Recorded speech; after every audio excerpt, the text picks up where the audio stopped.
ఎందుకంటే ఇతను కొట్టాక అతను కొట్టకుండా ఎట్టుంటాడు?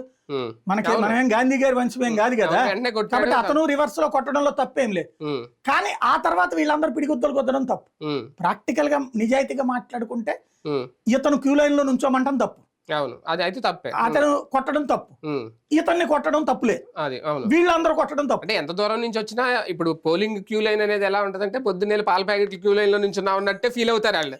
ఇక్కడ అభ్యర్థిగా ఎవరైనా ముందు వెళ్తుంటే వెనక్రా అంటారు. దాంట్లో ఒక తత్వం ఉంటదండి. ఇప్పుడు నేను నుంచున్నాను క్యూ లైన్ లో, నేను 7ంటికే వెళ్ళిపోయా. ఉమ్, 7ంటికి వెళ్తే నేనేమనుకున్నా అంటే ఫస్ట్ నేనే వెళ్తున్నాను అనుకున్నా.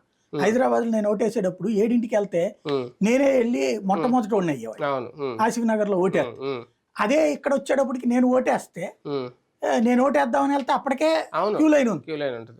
దాదాపుగా 100 మంది ఉన్నారు ఉమ్, క్యూ లైన్. ఉమ్, ఈ లోపు మధ్యలో ఉమ్, ఒకళ్ళు వస్తారు, ఉమ్, ఒకడు క్యూ లైన్ లో నుంచి ఉన్నోడికి ఫ్రెండ్ ఎవడో వచ్చేసి ఉమ్, ఇందాక దాకా ఇక్కడే ఉన్నాడని దూరతాడు. అది అవును, ఆడు గొడవ చెప్తాడు పెట్టుకోలేము ఇక్కడ ఇక్కడ. వెళ్ళాడు అంటాడు. అవును, సావని అన్నట్టు. అవును. తర్వాత ఈ లోపు గర్భిణి అండి ఉమ్, పంపించమంటారా అని అడుగుతాడు అక్కడ. ఉమ్, నా ఎదురుగుండా కానిస్టేబుల్, ఉమ్, నేను అక్కడ దాకా వచ్చేసా, ఉమ్, పోలింగ్ బూత్ లోకి ఎంటర్ అవ్వాల్సిన వాడిని. ఉమ్, అప్పటికి 1.5 సేపు పట్టింది నాకు. ఉమ్, నా ముందు ఉన్నటువంటి వాళ్ళని ఒక వృద్ధ మహిళ వచ్చింది. ఉమ్, సార్